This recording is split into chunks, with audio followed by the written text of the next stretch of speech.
Quando nasci, um anjo torto desses que vivem na sombra disse: vai, Carlos, ser gosto é vida. Biblioteca Sonora. Na edição de hoje, iremos conversar com João Adolfo Hansen, que escreveu uma esclarecedora apresentação da Divina Comédia de Dante Alighieri. Este clássico da literatura universal foi publicado pela Atelier Editorial.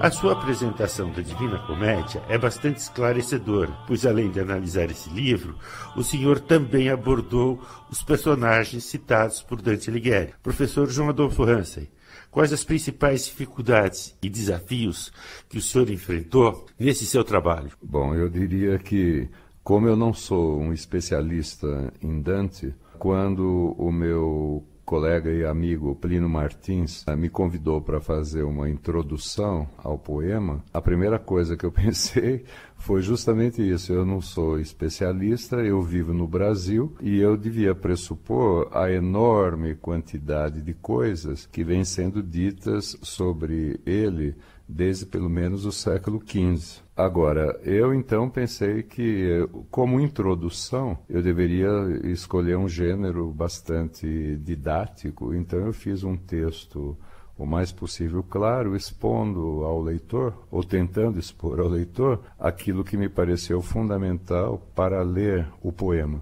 porque nada substitui a própria leitura do poema.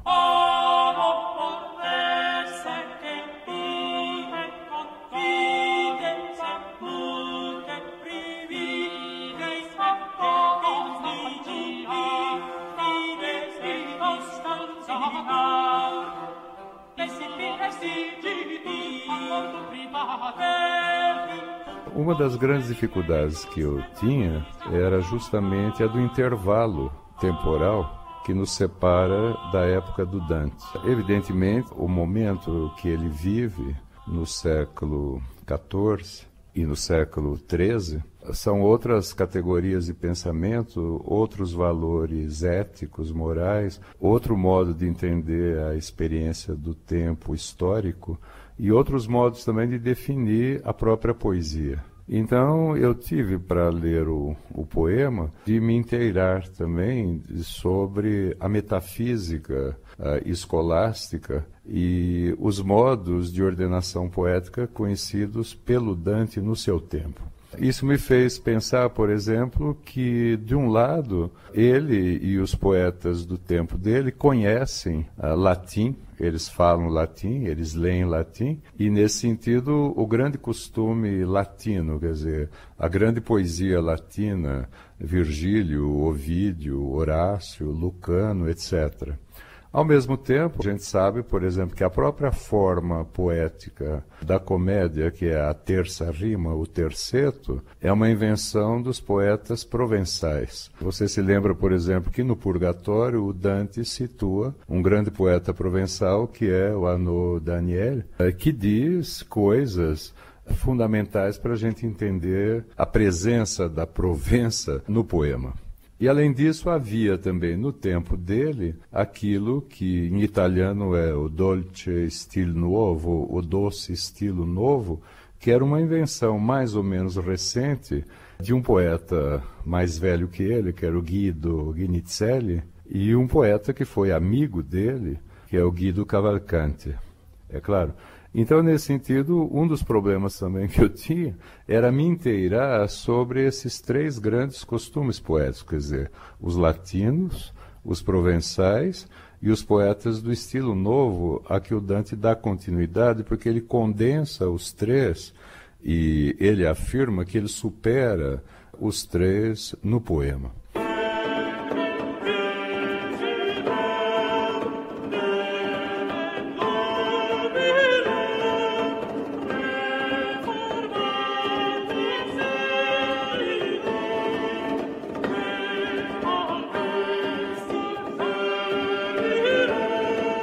Eu tive dificuldades também porque eu tentei ler o texto em italiano e eu sabia que muitas vezes a tradução para a qual eu fazia uma introdução, ela não conseguia dar bem conta, vamos dizer, poeticamente, da estrutura do poema. Eu acredito que a linguagem do Dante é uma linguagem muito clara e, ao mesmo tempo, ela é muito material, ela é muito visualizante. E ele, como um poeta do tempo dele, ele não tem papa na língua, ele diz cruamente o que é necessário dizer, conforme a circunstância em que ele diz e o tipo humano da alma a que ele se refere. E nesse sentido nós temos, por exemplo, uma dureza, uma crueza, até uma ferocidade no modo que ele diz, mas que poeticamente é extremamente condensado, que faz dele um poeta absoluto. A tradução, evidentemente, muitas vezes ela perde essa condensação, porque geralmente os tradutores eles querem buscar um conteúdo literal sem levar em conta todo um sistema de conotações que o original tem. Então o meu problema também era esse, quer dizer, tentar falar de um Dante que também está, antes de tudo, em toscano. E eu tinha algumas dificuldades, mas eu consegui ler por meio daquela edição da BAC, a Biblioteca de Autores Cristianos, a espanhola, que faz uma tradução em prosa, que evidentemente não é poética, mas que permite um acesso fácil, mais fácil, não diria tão fácil, ao poema. Quer dizer, a dificuldade é sempre essa, quer dizer, viver no Brasil e contar com poucos documentos, com poucos instrumentos, para se meter numa selva selvagem como essa, né? Mas eu tentei e eu espero que pelo menos tenha atingido esse objetivo muito modesto, que era fornecer ao leitor um conjunto de informações fundamentais para ele se mover por conta própria no poema, que é isso que interessa, né?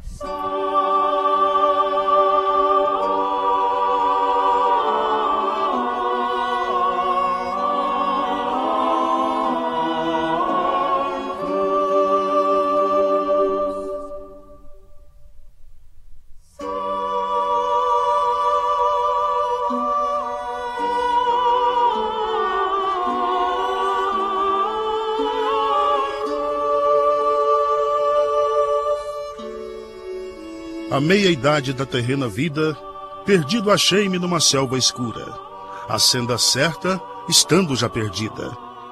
Quando dizer qual era, é coisa dura, esta selva selvagem, rude e forte, que medo infunde à mente mais segura, acre tanto que pouco mais é morte. Porém, das outras coisas falarei, e o bem direi que nela achei por sorte.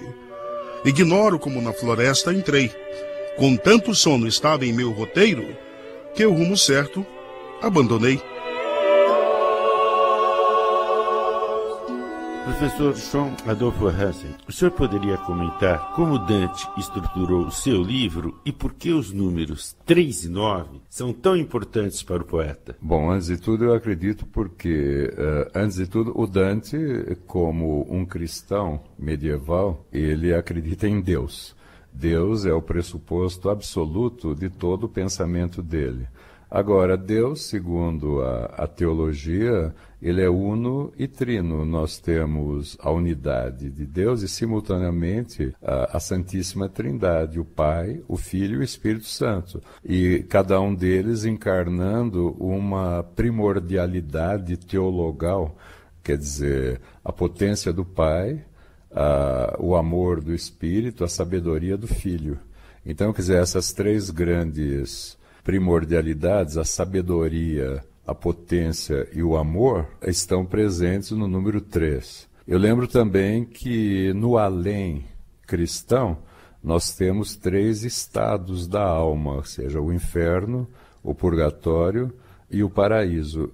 E nós encontramos também na comédia a escolha de uma estrutura métrica de verso que é a terça rima, que é o terceto, que também é homólogo dessa estrutura. Quer dizer, formalmente ele reproduz essa estrutura ternária, não é verdade? E de modo geral, com exceção do primeiro livro, nós também temos em cada um 33 cantos, o que dá também o número 3 que se reduplica.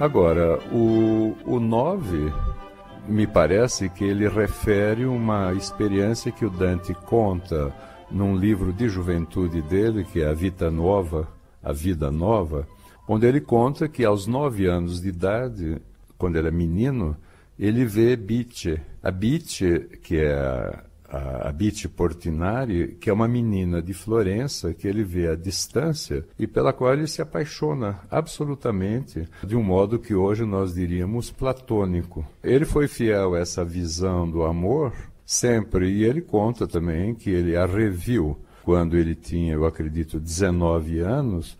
Ela estava então vestida de vermelho e ela olhou à distância e parece que sorriu para ele. Agora, ele então, quando inventa o nome, ele faz o nome dela Beatrice, que é um 9, Bea, 3 vezes sagrado. Beatrice, 3 vezes sagrado. Porque ela vai ser, segundo o modelo do estilo novo, ela é o que eles chamavam a donna angelicata, quer dizer, a dama angélica, que é o objeto de um amor, mas que é um amor espiritual. Então, nesse sentido, na comédia, a Beatrice, que é o 9, né, 3 vezes santa, ela vai ser simultaneamente uma mulher empírica, uma mulher que realmente existiu em Florença, que se casou, que morreu aos 25 anos de idade, e ao mesmo tempo ela também é uma alegoria, uma metáfora da teologia. Porque ela, quando o Dante sai do purgatório pelas mãos da Matilda, uma outra dama angélica, é ela que recebe o Dante das mãos da Matilda e o leva pelo paraíso, mostrando a ele o paraíso. Quer dizer, é como se a teologia fosse o guia da alma para mostrar o mistério, para mostrar o que está além da compreensão humana. Então, me parece que esses números, ao mesmo tempo, eles têm uma função estrutural, porque eles estruturam a forma, a arquitetura do verso e a arquitetura das partes do poema, mas, ao mesmo tempo, eles também têm um valor, não só estrutural, mas um valor, eu diria, alegórico, metafórico, porque eles significam princípios metafísicos, princípios teológicos do cristianismo.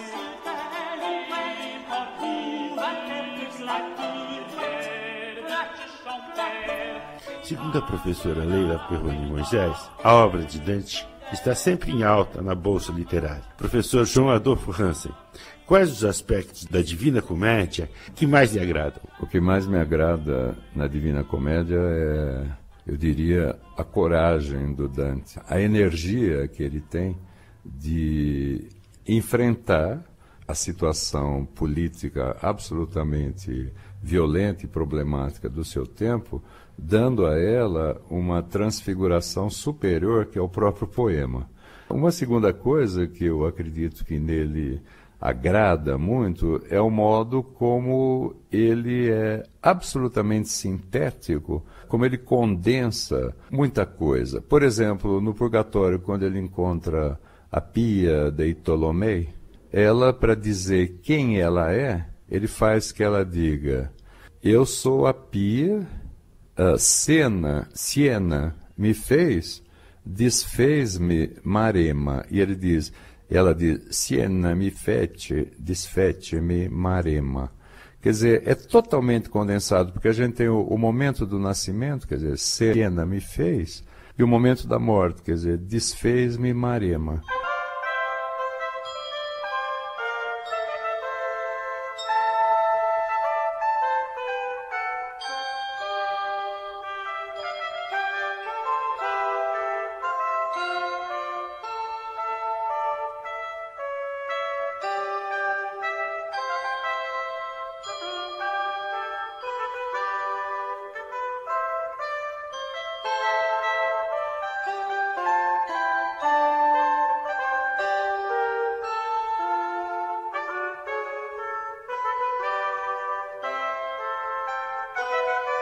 Ou então, por exemplo, quando ele encontra, naquele episódio no inferno, a Francesca e o Paulo, que estão danados pelo pecado do adultério e da luxúria, e quando a Francesca conta a história triste dela, ele fica cheio de compaixão e ele cai. Ele diz que ele cai, desmaiado. E ele diz, e caí como o corpo morto cai. Quer dizer, é absolutamente condensado. Ou então, quando a Francesca mesma diz para ele que, quando ela estava lendo o livro de cavalaria com o cunhado, e no episódio em que o Lancelot do Lago começa a praticar adultério com a rainha Ginevra, a mulher do rei Arthur, e que eles então se beijam. E ela diz, e la boca mi baciò tutto tremante, quer dizer, e a boca me beijou todo tremente, quer dizer, é absolutamente condensado nesse adjetivo, quer dizer, todo tremente, que é uma duração do ato que eles estão se beijando e a mesma qualidade do ato, o tremor, mas que é um tremor sensual, erótico, porque eles estão ali começando uma relação sexual, mas que também é um tremor do medo, porque eles estão cometendo adultério. Ele é irmão do marido dela. Então, quer dizer, essa capacidade de absoluta condensação que ele tem, e que nós aprendemos com a poesia moderna, quer dizer, é porque a gente aprendeu com os grandes poetas modernos a supervalorizar a condensação, nós lemos o Dante assim, como diria a Leila, o Dante é contemporâneo nosso, apesar de ele ser um autor escolástico, de um tempo morto, mas a linguagem dele permanece, às vezes, eu diria, hoje, infinitamente superior a muito poeta que há por aí. Rádio USP, Biblioteca Sonora. Hoje na companhia de João Adolfo Hansen, autor da apresentação da Divina Comédia de Dante Alighieri, publicada pela Atelier Editorial.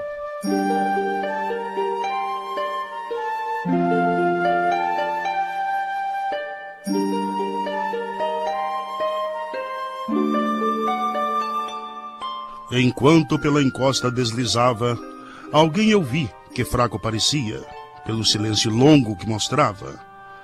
Assim que o vi, gritei, ó alma pia, seja tu sombra ou homem verdadeiro, tem compaixão de mim e me auxilia. Homem não sou, já fui, disse primeiro.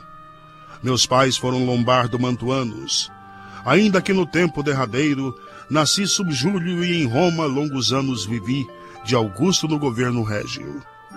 E quanto aos deuses urdiam seus enganos, dos grandes vates no imortal colégio, cantor de Troia fui, e da bravura de seu herói, de quem maior não vejo. Mas por que voltas tu à selva escura? Por que não galgas o aprazível monte, razão eterna da feliz ventura? Então és tu, Virgílio, aquela fonte que se sabe tão vasta luz derrama, perguntei-lhe corando um pouco a fonte. Ó dos outros poetas honra e flama, valha-me o longo estudo e amor com que sorvi de teu volume a chama. Tu és meu mestre, meu dileto autor, de ti somente eu aprendi meu verso e o nobre estilo que me fez louvor. A besta fera vê que me há imerso nesse profundo vale, rude e escuro, Livra-me, ó sábio, do animal perverso.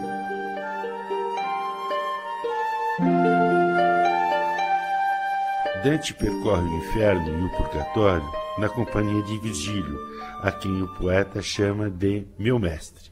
Professor João Adolfo Hansen, é possível detectar alguns aspectos da obra do escritor romano na Divina Comédia? Eu acredito que existe, sim, antes de tudo, a própria presença do latim da educação do Dante. Agora, eu lembro uma coisa, acho que é básica a gente pensar, que na chamada Idade Média, o Virgílio foi visto como um autor profético, como um poeta que era um vate, um poeta profético. Isso porque, você se lembra, na época do imperador Augusto, mais ou menos 40 a.C., o Virgílio compôs uma bucólica em homenagem a um cônsul romano, o Asínio Pólio, cuja mulher estava grávida. E na bucólica, o Virgílio diz que a criança ela vai restabelecer num mundo que é miserável, destruído por guerras e violências, a Idade do Ouro. E depois do nascimento de Jesus Cristo, depois da paixão de Cristo, etc., já os primeiros cristãos, ao ler Virgílio, acreditaram que o Virgílio, ao falar dessa criança romana, efetivamente estava falando de Jesus. E nesse sentido, Virgílio, durante toda a Idade Média, ele foi lido como um profeta.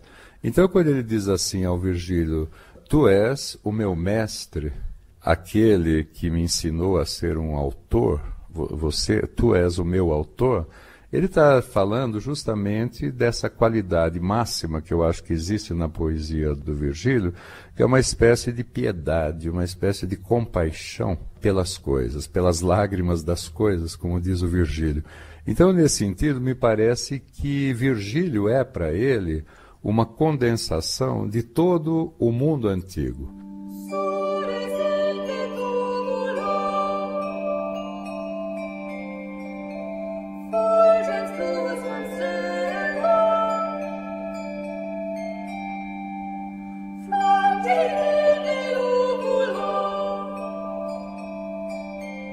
Agora, o Virgílio, por ter sido pagão, o Dante acredita, ele não pôde conhecer o verdadeiro Deus. Por isso ele permanece no limbo com os outros grandes poetas. Está lá o Homero, está lá o Horácio, etc., né?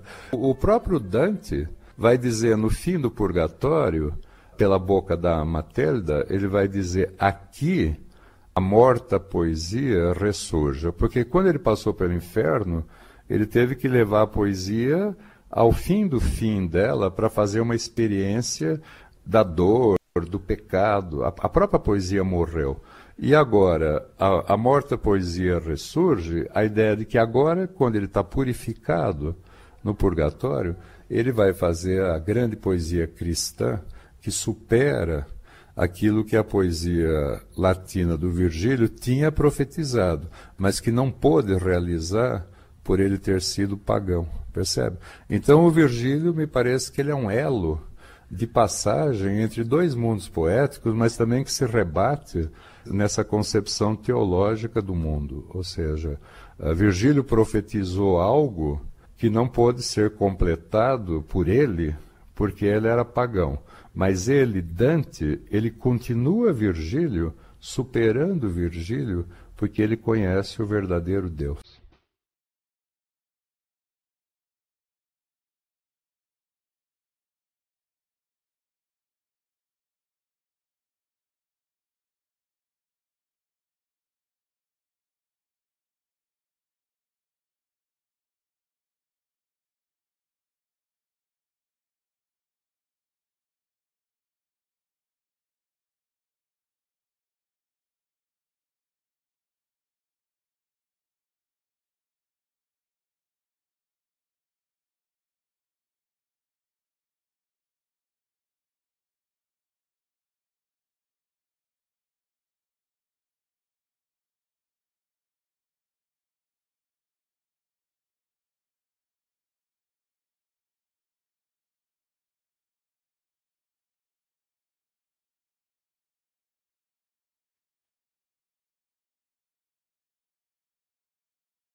Dante Alighieri optou por escrever a Divina Comédia em toscano, e não em latim, que era a língua universal na época. Professor João Adolfo Hansen. Esse fato propiciou uma maior repercussão ao livro. Ele também mistura estilos. Certamente. Ele tem, antes de tudo isso, como dizem os críticos, principalmente a partir do século XIX, a ideia de que o Dante inventa a língua culta italiana na experiência que ele faz de incluir na comédia vários falares italianos, principalmente o toscano, de Florença.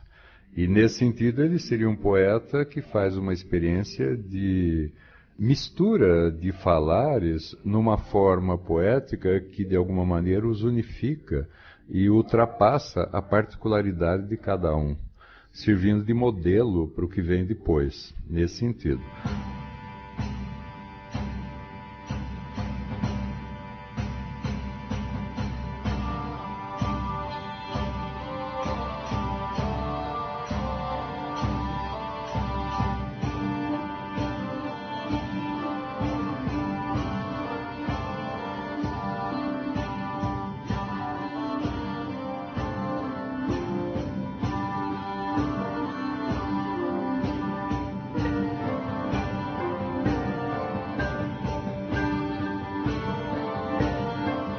Agora, o poema é evidentemente de gênero misto, porque pelas convenções poéticas da época do Dante, há uma divisão aristotélica muito nítida sobre os estilos.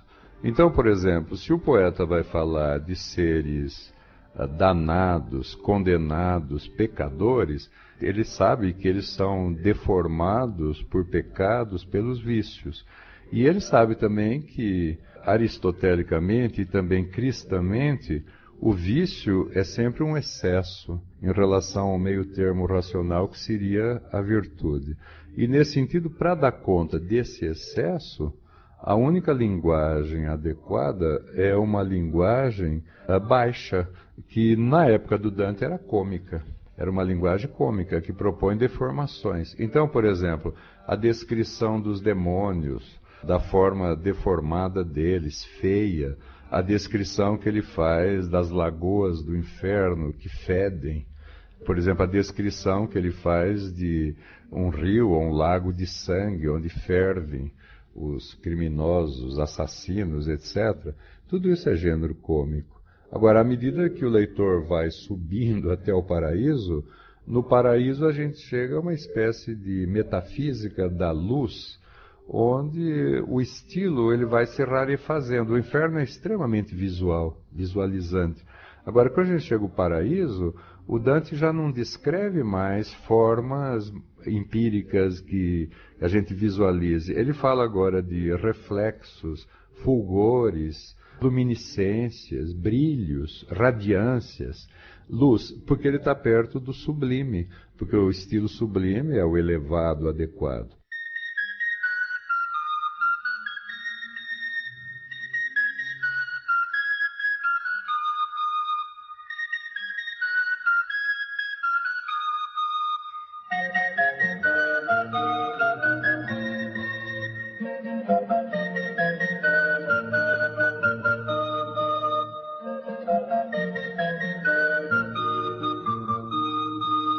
Agora, quando ele conversa com o trisavô dele, lá no círculo em que está o São Pedro, e o trisavô dele diz a ele para ele não se preocupar, que ele está exilado, mas que o poema dele um dia ainda vai ser lido, ele vai voltar para Florença, ele vai ser coroado, poeta laureado, etc. E aí, no meio disso, ele fala, o avô dele diz assim, deixa coçar onde está a sarna. Agora, isso fica esquisitíssimo, porque a gente está no paraíso e o espírito superior, que é o avô dele, usa uma expressão que seria própria aparecer no inferno. Quer dizer, o nome da doença, o nome da ação de coçar a pele, da coceira da sarna, etc., na época do Dante ainda era uma coisa cômica. Era próprio da comédia ou da sátira, de coisas baixas. Mas ele põe isso no paraíso. Então, por exemplo, vários estudiosos, desde gente lá do século XV, por exemplo, Rambaldo da Imola, depois Boccaccio e vários outros, o Velutello, o que eles dizem? Eles dizem que o Dante quis incluir na comédia também todos os estilos conhecidos para superá-los numa forma superior que evidencia a participação de Deus em todos. É como se a mistura dos estilos quisesse evidenciar para o leitor que Deus está presente desde a mais alta hierarquia dos anjos, desde os querubins, serafins, tronos, potestades, dominações, até a alma mais danada que a gente possa encontrar no inferno. Quer dizer, Deus está presente. Daí a necessidade também dele ter que juntar tudo. Ele quer tudo. A comédia inclui tudo. É um projeto absolutamente ambicioso e que ele realiza. Isso que é assustador. Isso que é assustador, né? Ele, Shakespeare, Cervantes, Virgílio, Homero, quer dizer, são tempestades de poetas, né? São assustadores.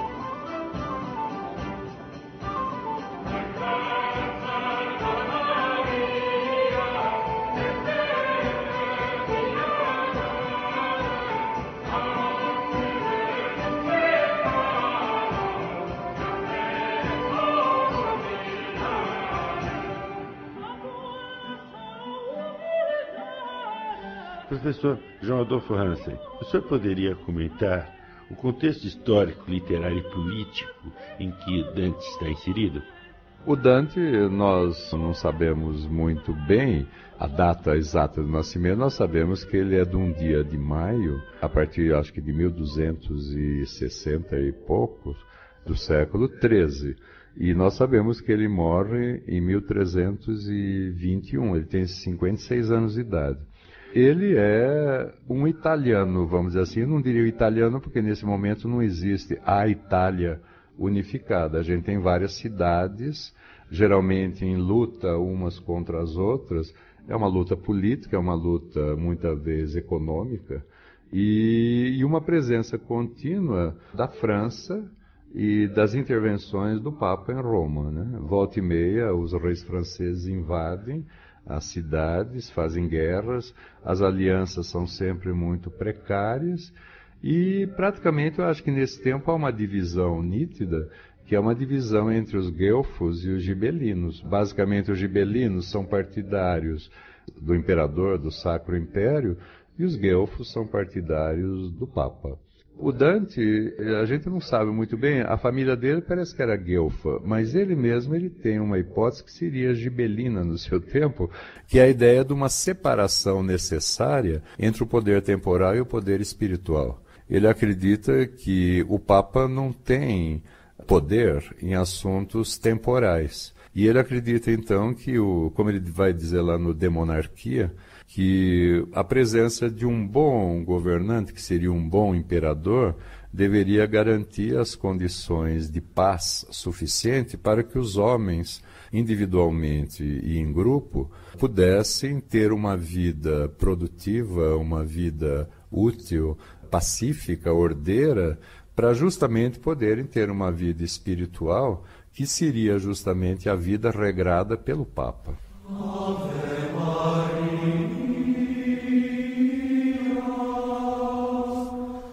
gratia plena,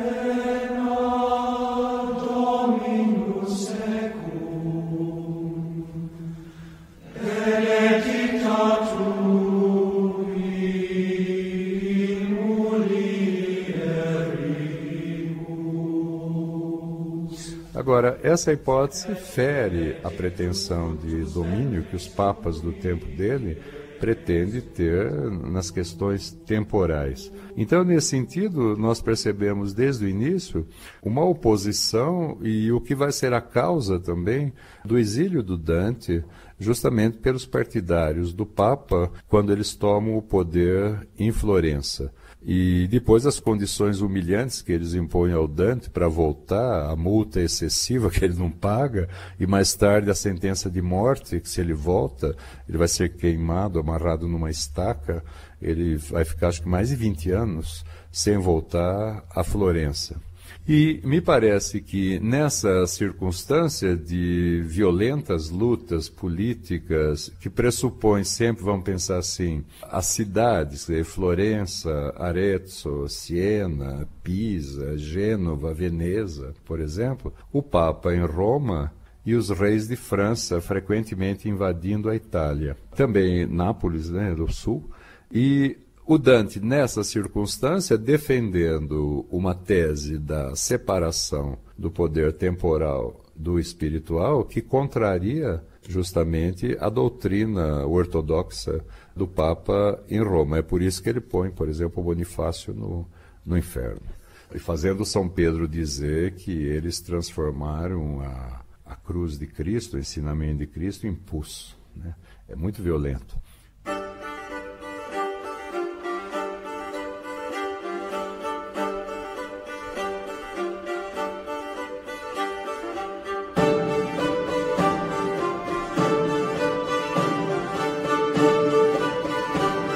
E, ao mesmo tempo, é um tempo de muita discussão teológica, poética. Nós sabemos que o Dante foi aluno do Brunetto Latini, que ele coloca no inferno, porque o Brunetto era sodomita. É um conceito diferente do nosso. Hoje, via Freud, a gente vai falar de homossexualismo, mas na época dele era um sodomita, com quem provavelmente ele também aprendeu línguas, ele aprendeu teologia. A gente sabe que ele deve ter estudado com ordens religiosas da sua cidade. E o fato também de, nesse tempo, ele ser perito em 3 grandes línguas poéticas, Quer dizer, o latim, o toscano, que ele fala e escreve, e o provençal.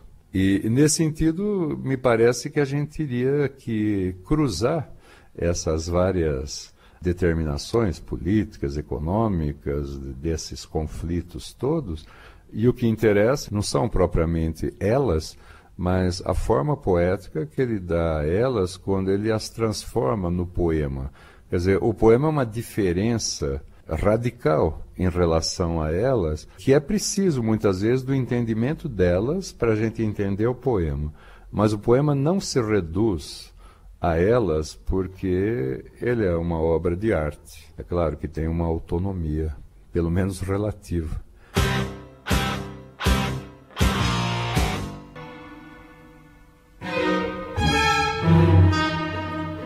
Hoje conversando com João Adolfo Hansen, que escreveu a apresentação da Divina Comédia de Dante Alighieri, publicada pela Ateliê Editorial.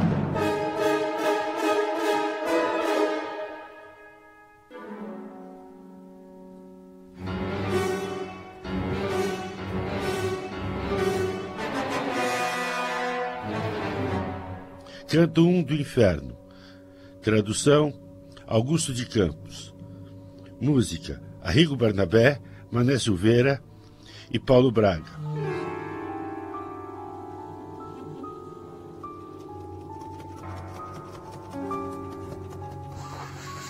No meio do caminho desta vida me vi perdido numa selva escura, solitário, sem sol e sem saída.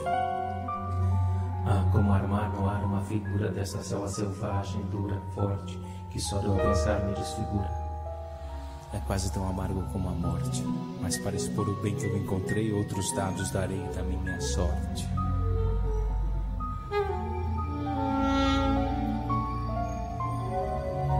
Não me recordo ao certo como entrei, tomado de sonolência estranha, quando a vera vereda abandonei.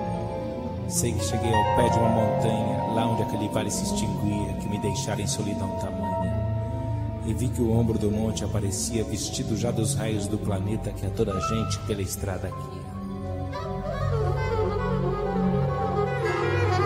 Então a angústia se calou secreta, lá no lago do peito, onde emergi na noite que tomou minha alma inquieta.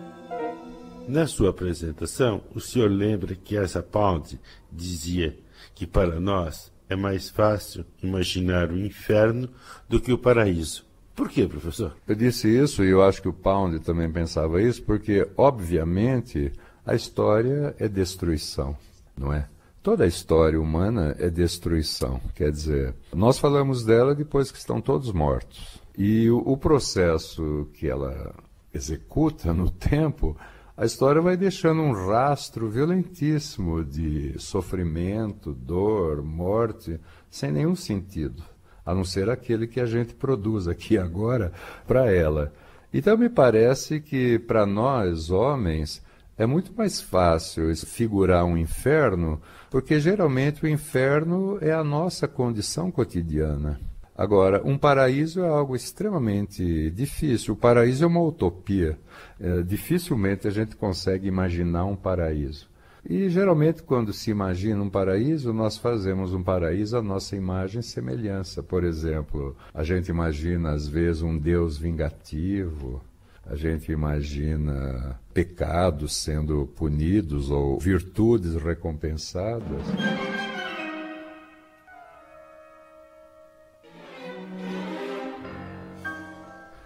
Eu, pessoalmente, não acredito que haja Deus, mas se houver, eu acredito que ele é algo absolutamente outro, diverso de tudo isso que a gente consegue imaginar.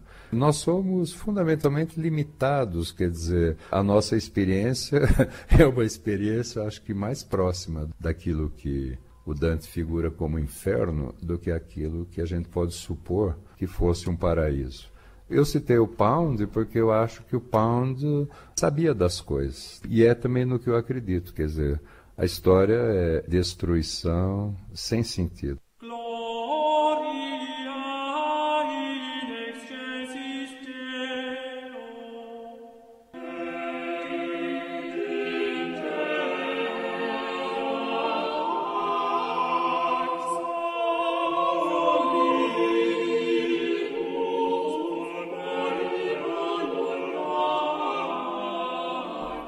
João Adolfo Hansen, o senhor poderia comentar a atuação do Papa Bonifácio VIII, colocado por Dante no inferno? Acho que ele utiliza esse Papa porque ele mantém essa diretiva muito forte de fazer alianças com o rei da França e alianças com condottieri italianos favoráveis à sua tese de que o Papa, por ser o vigário de Cristo, o vice-Cristo, ele é infalível e que ele, então, condensa nas suas mãos o poder espiritual sobre os homens e, simultaneamente, o poder temporal. O Dante o coloca no inferno porque ele acredita que o Papa fere um mandamento ou uma fala de Cristo que é: meu reino não é deste mundo. É claro, quer dizer, a pretensão de Roma de mandar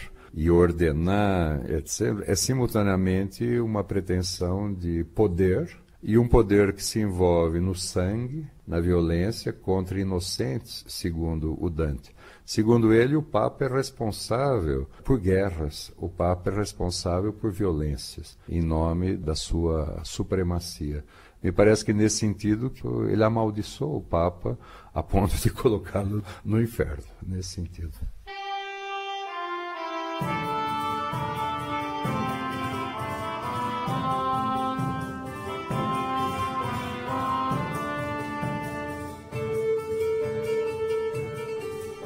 Já vai para sulcar as ondas melhores, do gênio meu soltar as velas, deixando atrás de si um mar de dores. E do segundo reino as almas belas cantarei, e seus múltiplos tormentos que as fazem dignas do céu, e este delas. Venham da morte poesia alentos, novos, divina musa, que sou teu. Calíope com altos pensamentos, module com seu canto o verso meu, com que Pierio as filhas fez fatais sofrer derrotas e maldição do céu. As 4 estrelas misteriosas. Suave cor de pedras orientais, dominando o sereno espaço médio, lúcido até o fim como cristais. Em alegria transformou meu tédio, quando saí dos ares de Caronte, onde não teve minha dor remédio. A linda estrela que de amor é fonte, com seu sorriso iluminava o oriente, os peixes ocultando no horizonte.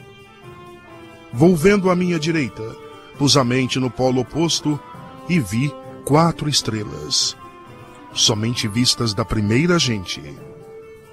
Triste setentrião viúvo delas, que faziam sorrir o firmamento, tu que não podes ver as luzes belas.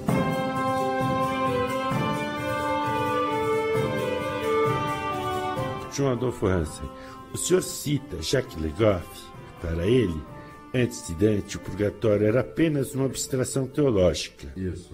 A Divina Comédia lhe dá consistência e visibilidade. Isso significa que Dante também alterou as concepções dos teólogos a respeito da doutrina da Igreja? Sim, eu acho que aqui a gente teria 2 coisas. A primeira, uma coisa que o Le Goff lembra, é que até essa época do Dante se admitia o seguinte, que um pecador que fosse extremamente pecador, no momento da morte, se ele chorava uma lágrima de arrependimento, ele podia ser salvo. E que os teólogos começaram a pensar que era muito escandaloso isso, porque os santos, as santas, os eremitas, eles tinham abandonado toda a vida mundana, tinham ficado anos a fio num deserto, vestido de pele, comendo gafanhoto, e se chicoteado a carne, com os martírios, etc., nas penitências, para atingir a salvação. Agora, um pecador, no último momento, se chorasse, não parecia que não havia algo certo. Então, parece que o purgatório foi uma invenção dos teólogos como estágio mesmo, de passagem, quer dizer, é quase um vestibular. É claro, quer dizer, você não vai para o inferno, mas mais tarde você atinge algo superior, se você purgar, for queimando. Lembro, por exemplo, o Dante Alighieri é homem. Quando ele entra no purgatório, o anjo que fica guardando a porta, ele tem uma espada e ele grava 7 P's na testa dele. Cada P é um pecado mortal. Agora, à medida que ele vai subindo os círculos do purgatório, os P's vão desaparecendo. E quando ele chega já no paraíso terreno, lá no fim do purgatório, a testa dele está lisa, não há nenhum P, e nesse momento ele levita, ele já flutua. E ele diz que agora ele está são, ele está salvo.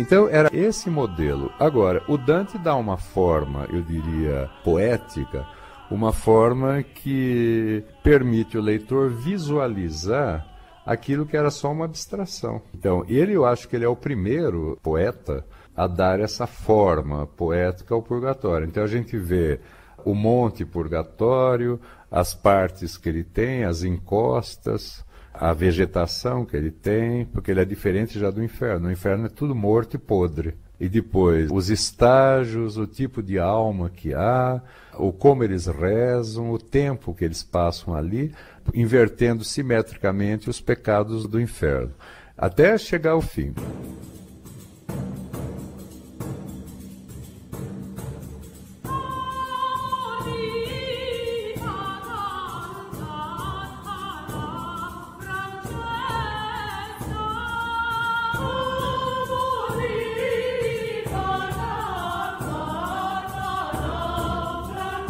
Agora, aqui tem uma coisa interessante pensar, que é o próprio fato da poesia. Na escolástica, por exemplo, o Santo Tomás de Aquino, ele diz que o único sentido verdadeiramente espiritual é o sentido que é revelado pela interpretação por teólogos autorizados dos livros do Antigo e do Novo Testamento. Ali, a vida dos homens santos, dos patriarcas e os acontecimentos e as coisas têm um sentido espiritual, como um ditado de Deus que revela o sentido que Deus dá ao tempo. E o São Tomás diz que os poetas, quando compõem, eles usam palavras apenas humanas e que eles não podem ter pretensão de dizer poeticamente o que a teologia diz, porque a teologia diz a verdade. Os poetas produziriam ficções. No máximo, eles podiam produzir um enfeite da verdade, um ornamento da verdade. Agora, o Dante não. O Dante ele pretende rivalizar com os teólogos. É por isso que ele chama, quando ele escreve a carta dele para o Can Grande della Scala, ele diz que o poema dele é um poema sacro, é um poema sagrado. Quer dizer, então, nesse sentido, quer dizer, a figuração que ele faz do purgatório é como se ele fizesse uma figuração poética de uma abstração teológica, dando forma a ela e competindo com os teólogos. E, nesse sentido, ultrapassando a própria determinação escolástica que afirmava que um poeta não poderia dizer a verdade teológica. É nesse sentido, me parece que é interessante pensar.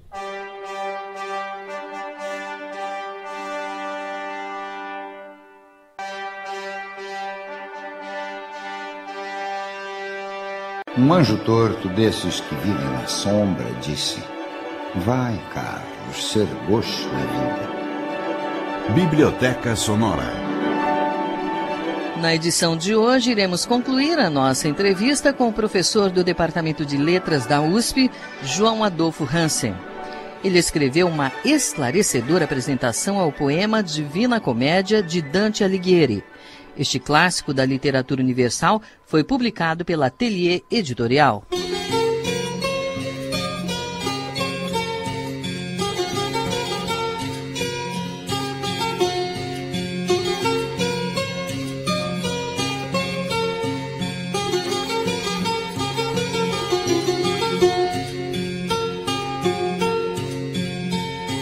Professor João Adolfo Hansen, que paralelos o senhor traçaria entre Ulisses, Enéas e Dante, pois todos eles desceram ao inferno? Eu lembro uma coisa que o Lorenzo dei Medici, o podestá de Firenze, dizia. Ele dizia assim, que o Homero faz o Ulisses descer na néquia dele, na descida ao inferno, ao Hades, para profetizar o futuro, quando ele encontra as almas dos mortos. Que depois, o Virgílio, imitando o Homero, faz o Enéas descer ao Averno, o fundo latino, para encontrar as almas dos mortos, para profetizar o futuro. E que Dante faz o próprio Dante descer ao inferno e subir ao purgatório e chegar ao paraíso, porque Dante é o único dos três que é cristão. Então a ideia do Lorenzo era a ideia de que o Homero já havia anunciado o além e o futuro, falando que o contato com o além seria uma condição para a gente saber o sentido da experiência do tempo. Mas ele não pôde dizer o sentido final, o Lorenzo dei Medici dizia, porque ele era pagão, ele era um grego pagão. Ortum in ultimo da nobis iuditio ita hod cum Deo parenti principio ed cum eius nato qui es in termino.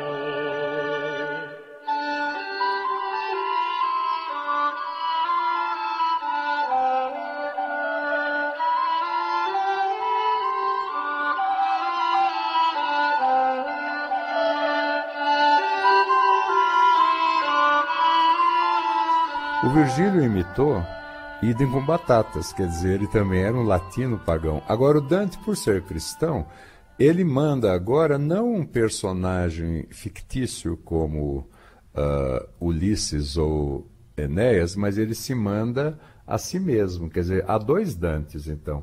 Há o Dante, autor do poema, e há o Dante, personagem que faz a viagem. Agora, deve estar lembrado, na carta que ele escreve para o Cangrande, ele diz porque o poema se chama comédia. E ele faz uma definição aristotélica do poema. Ele diz assim, porque a comédia é um gênero literário em que as coisas começam mal e terminam bem. Então, por exemplo, logo no começo, no meio do caminho da nossa vida, me encontrei numa selva escura, porque a via direita estava perdida. Aí ele fala dos 3 animais que o ameaçam, simbolizando os pecados capitais. E quando aparece o Virgílio, porque o Virgílio está sendo mandado pela Beatriz, que interveio junto a Santa Luzia, que pediu para a Virgem Maria que mandasse o Virgílio para salvar a alma dele. Então, ele vai passar pelo inferno, depois ele sobe ao purgatório e, finalmente, ele chega no fim da comédia, ele vê a Santíssima Trindade, ele vê a rosa cândida, ele vê o bem. Então, por isso que ele diz para o Cangrande, é comédia porque se começa mal, mas termina bem. É claro, e nesse sentido também, ele tinha que incluir no poema a referência antiga. Ele tinha que incluir Homero e incluir Virgílio para mostrar também que a experiência dele na comédia, um poema que começa mal e termina bem também porque o poema dele supera a poesia pagã antiga, incluindo. Percebe? É uma afirmação cristã, quer dizer, da universalidade do Deus cristão em relação ao paganismo.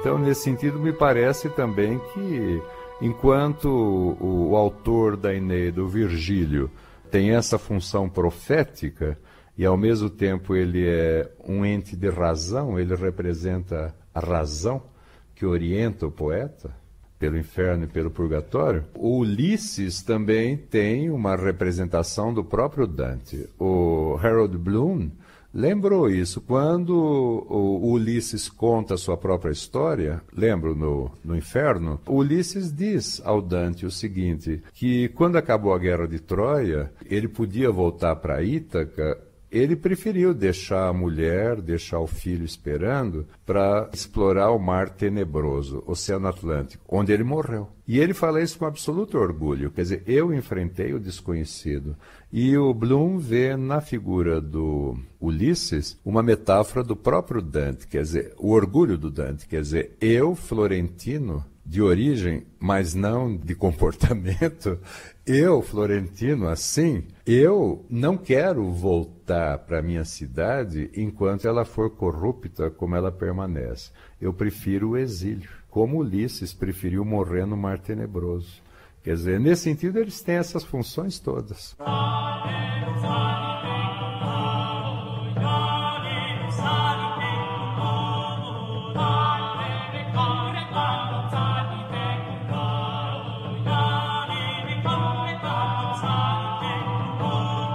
Professor, mas nesse caso, ele coloca Ulisses no inferno e no 8º círculo. Justamente.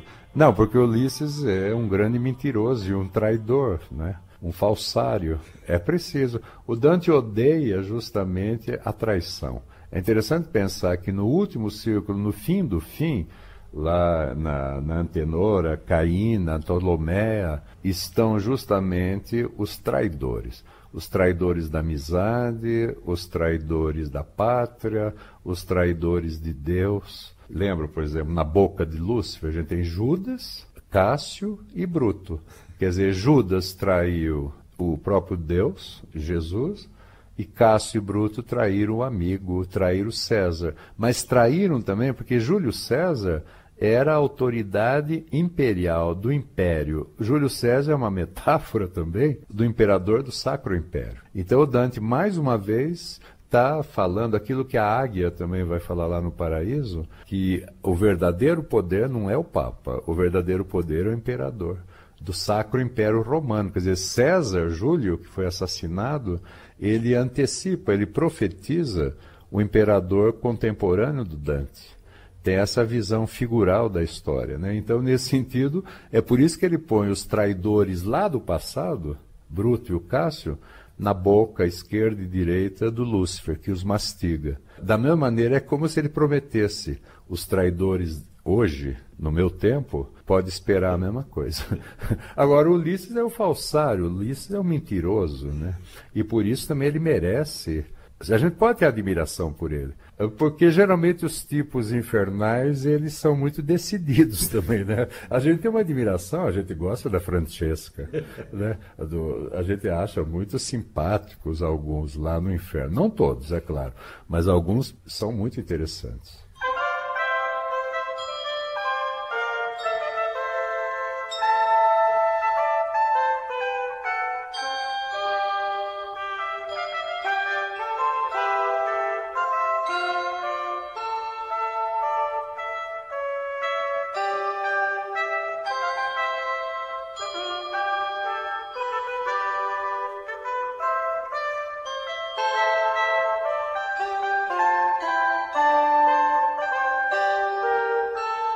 João Adolfo Hansen, como é que o senhor caracterizaria a Beatriz? A Beatriz, eu acho que um personagem central no poema. Ela é uma referência humana, ela é uma mulher empírica. A Bice Portinari, que o Dante amou como quando menino e quando jovem, e que continua amando a vida toda enquanto memória. Mas ela também é uma condensação de motivos metafísicos, filosóficos, teológicos e políticos que fazem dela uma figura da teologia. Então, percebe, ela é um princípio espiritual absoluto que é fundamental na condução do Dante. É interessante pensar que, inicialmente, ele é conduzido pelo Virgílio no inferno e no purgatório. E o Virgílio ainda é uma figura da razão. Agora, quando ele encontra a Beatriz, ele está passando para um nível tão superior, tão sublime, que está além da razão. Quer dizer, a própria razão humana não é capaz de entender o que é a perfeição do paraíso. É claro, então, nesse sentido, é Beatriz que vai ser a guia dele, o duca dele, o chefe dele, que o conduz, mostrando a ele a verdade sublime do paraíso. Me parece que ela é uma figura fundamental. Quer dizer, ela condensa a experiência histórica do Dante, ela condensa a experiência metafísica do Dante, e ela é a invenção de um mito poético absoluto. Porque dela depois vem a Laura do Petrarca e todas as Dinamenes, as Marfisas, as Marfidas, as musas ideais platônicas da poesia no Ocidente, né? Quer dizer, alguns dizem que a grande invenção do Dante não é a comédia, mas é a Beatriz. Eu não sei, mas ela é fundamental. Ela é fundamental.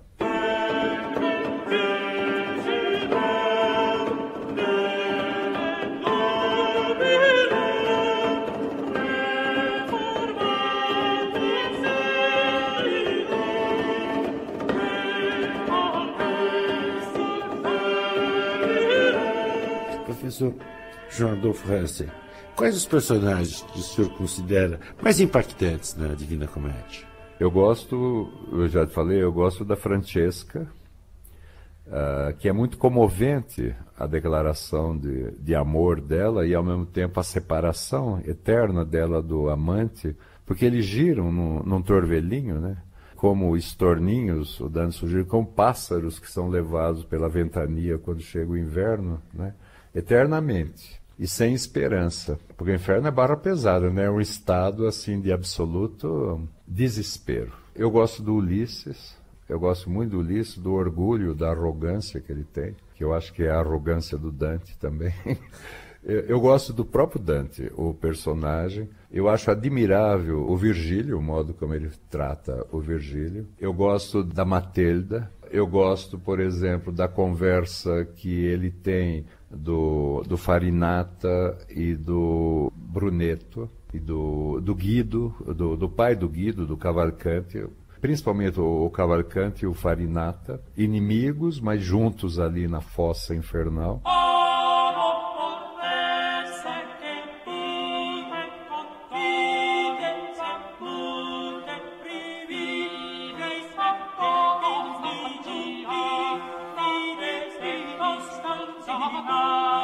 E no Paraíso eu acho muito magnífico, de novo, a Beatriz. Quer dizer, como a Beatriz é fundamental, como ela explica para o Dante e também para o leitor o princípio metafísico de que ela é emissária. Mas, ao mesmo tempo, ela também explica a estrutura poética em que ela aparece. Por exemplo, lá no fim do Paraíso, quando o Dante vê um rio de luz que vem daqueles círculos que giram, que são a Santíssima Trindade, ele vê aquilo, mas a luz é tão intensa que ele fica quase cego, ele fica cego. E ele então pergunta para ela se aquilo é Deus. E ela diz assim, não, eles são, aquilo é verdadeiramente os prefácios de sombra.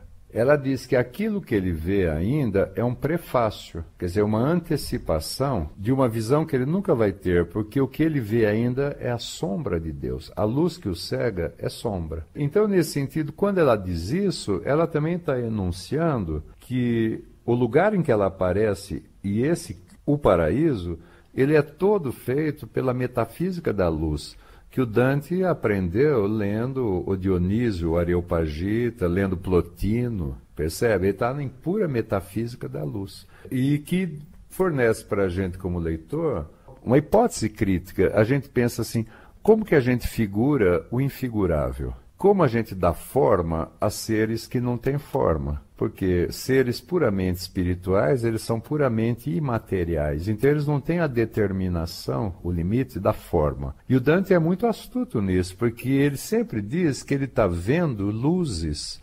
vultos, brilhos. E ele está, de novo, na metafísica da luz, mas a Beatriz, de novo, ela é fundamental nesse sentido. Então eu tenho uma grande admiração por ela, mas principalmente pela imaginação do Dante ao inventar a Beatriz, né? Na verdade, o grande personagem da comédia é o Dante Alighieri. Eu acho isso.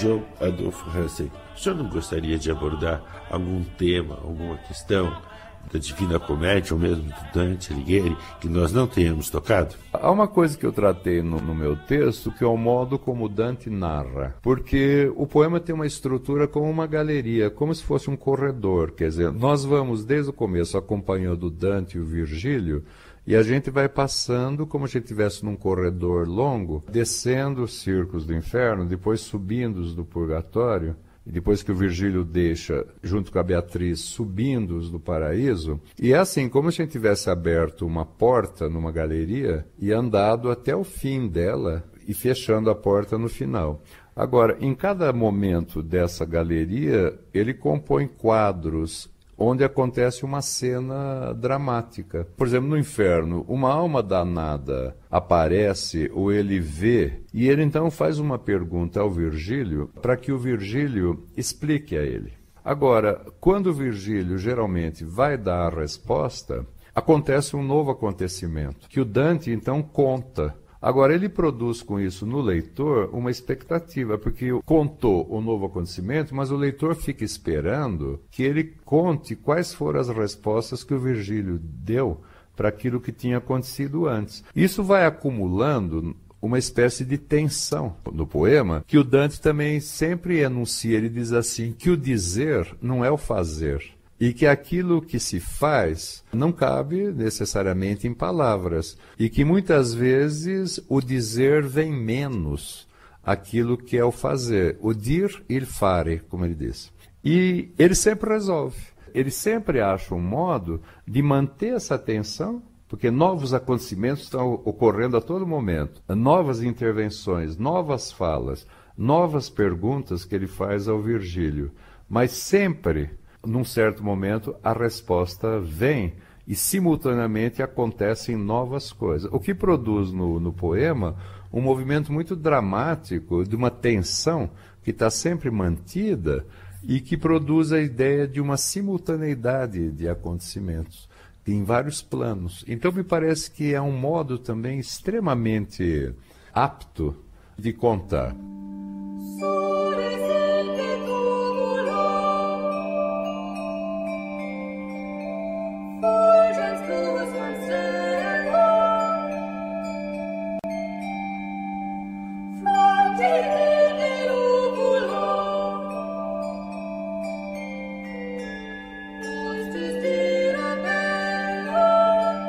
Agora, ele, como um poeta antigo, ele tinha todo o tempo do mundo para contar, e por isso é possível também. Ele conta uma história, por exemplo, em que ele encontrou, por exemplo, a Francesca. E quando ele encontra, ele conversa com ela, mas ela conta a história do que aconteceu com ela. Então a gente encontra que nem uma caixa chinesa, uma história dentro da história, e na história que ela conta pode haver uma outra história, que é, por exemplo, a história do Lancelot com a Ginevra e o rei Arthur. E aí poderia até haver uma outra história, quer dizer, as coisas vão se embutindo. O que evidencia nele também uma capacidade poética muito grande de dar conta dessa simultaneidade de planos narrativos, mantendo tudo unido por meio dessa tensão contínua. Ele tem um procedimento poético que sempre aparece, que é a forma que os oradores políticos do tempo dele em Florença usavam, que é io dico che, quer dizer, eu digo que. Io dico che seguitando, quer dizer, eu digo que, seguindo, e a gente está sempre seguindo, e a gente sempre pensa assim, mas ele não vai contar aquilo que ele deixou lá atrás? E ele conta, ele tem uma memória absoluta, ele não perde nada, ele não dá ponto sem nó, como a gente diz. Quer dizer, ele é um grande poeta, não só pela força da imaginação dele, mas por essa absoluta capacidade de arquitetura que ele tem. Porque o poema é um poema longuíssimo, né? E está tudo absolutamente bem amarrado. Quando a gente termina e a gente está lá vendo Deus e o amor que move o sol e as outras estrelas, isso está espelhando no meio do caminho da nossa vida. E o amor lá no fim como a causa do meio do caminho da nossa vida. Quer dizer, o poema tem uma estrutura circular também. Tudo gira. É muito bonito, né? É muito bonito e é admirável. Quer dizer, é difícil falar dele, porque é só uma fala, evidentemente, sempre muito parcial. Sempre vai haver novas interpretações, novas leituras. Quer dizer, ninguém pode ter a pretensão de esgotar o poema.